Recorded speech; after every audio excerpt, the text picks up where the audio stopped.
আজিৰ ভিডিঅ'টোত আলোচনা কৰা হৈছে মোৰ প্ৰিয় সাহিত্যিক ৰচনা লক্ষ্মীনাথ বেজবৰুৱা।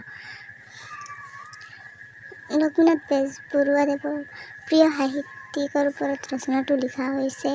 ভিডিঅ'টো শেষলৈকে চাব আৰু ভিডিঅ'টো ভাল লাগিলে এটা লাইক কৰিব আৰু ছাবস্ক্ৰাইব কৰিব।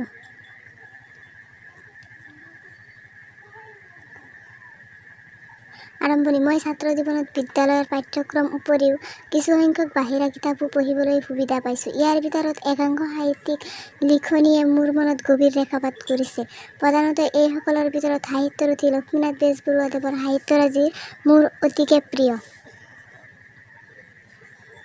বেজবৰুৱাদেৱৰ জন্ম 1864 চনত কাতি মাহৰ লক্ষ্মী পূৰ্ণিমাৰ দিনা সাহিত্যৰথী লক্ষ্মীনাথ বেজবৰুৱাদেৱৰ জন্ম হয়। তেওঁৰ দেউতাকৰ নাম দীননাথ বেজবৰুৱা আৰু মাকৰ নাম ধানেশ্বৰী দেৱী। দেউতাকৰ চাকৰি সূত্ৰে বৰপেটালৈ বদলি হৈ যোৱাৰ সময়ত নাওতে তেওঁৰ জন্ম হৈছিল বুলি জীৱনীত উল্লেখ কৰি গৈছে।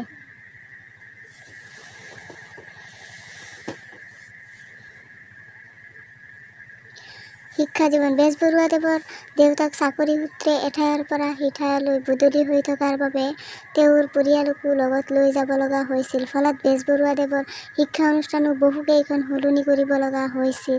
তেজপুৰ, লখিমপুৰ, গুৱাহাটী, শিৱসাগৰ আদি বিভিন্ন ঠাইত তেওঁ শিক্ষা গ্ৰহণ কৰিছিল। প্ৰৱেশিকা পৰীক্ষাত কৃতিত্বেৰে উত্তীৰ্ণ হৈ উচ্চ শিক্ষা গ্ৰহণৰ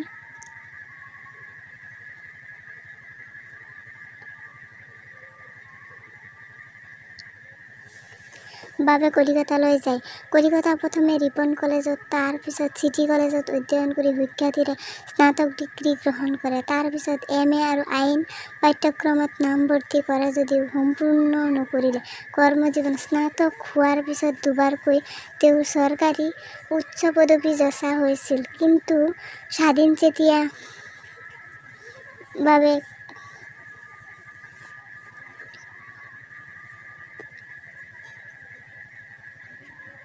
বেজবৰুৱাদেৱৰ চাকৰি নকৰি কলিকতা ভোলানাথ বৰুৱাৰ সৈতে লগ লাগি বি ব্ৰাদাৰ্ছ নামৰ এটি প্ৰতিষ্ঠান খুলি কাঠৰ ব্যৱসায় কৰে। পিছত উৰিষ্যা সম্বলপুৰত থাকি নিজাকৈ কাঠৰ ব্যৱসায় আৰম্ভ কৰে।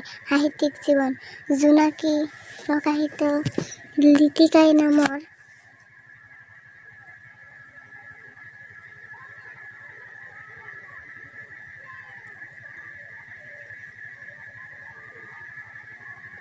নাটকখনেৰে সাহিত্যিক জীৱন আৰম্ভণি কৰাৰ বেজবৰুৱাদেৱে অসমীয়া সাহিত্যৰ বাবে তেওঁ মেটমৰা সাহিত্য সম্ভাৰ দান কৰি গৈছে।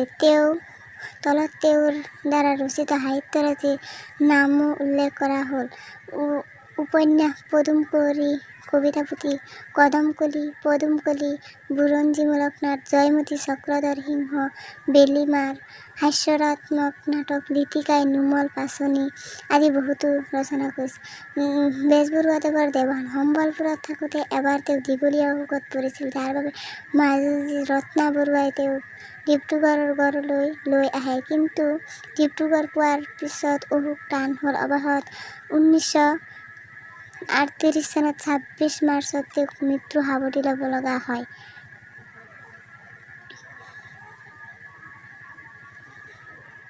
প্ৰিয় হোৱাৰ কাৰণ। বেজবৰুৱাদেৱৰ ব্যৱসায়ৰ খাতিৰত গোটেই জীৱনেই অসমৰ বাহিৰত কটালে যদিও মাতৃভূমিক তেওঁ কোনোদিনে পাহৰিব পৰা নাছিল। অসমীয়া ভাষা সাহিত্যৰ স্বকীয়তা দান কৰাৰ ক্ষেত্ৰত বেজবৰুৱাদেৱৰ ভূমিকা আছিল অন্যতম। সাহিত্যৰ জৰিয়তে মানুহবোৰ দোষ ত্ৰুটিৰো আঙুলিয়াই তেওঁ জাতিটোক সঠিক পথলৈ আনিবলৈ চেষ্টা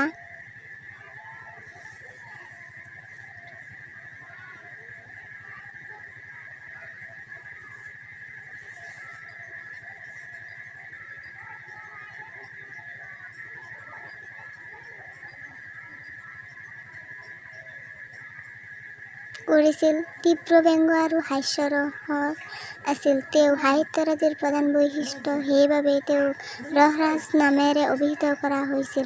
অসমৰ গাঁৱে ভূঞে চহা ৰাইজৰ মাজত প্ৰচলিত বিভিন্ন লোককথা আৰু সাধুকথা সংগ্ৰহ কৰি তেওঁক লিখিত ৰূপ দান কৰিছিল। হয়তো এনে কাম তেতিয়াই কৰা নহ'লে বহুতো সাধু হয়তো সমাজৰ পৰা হেৰাই গ'লহেঁতেন। এনেবোৰ কাৰণতে বেজবৰুৱাদেৱক মোৰ অতি প্ৰিয়।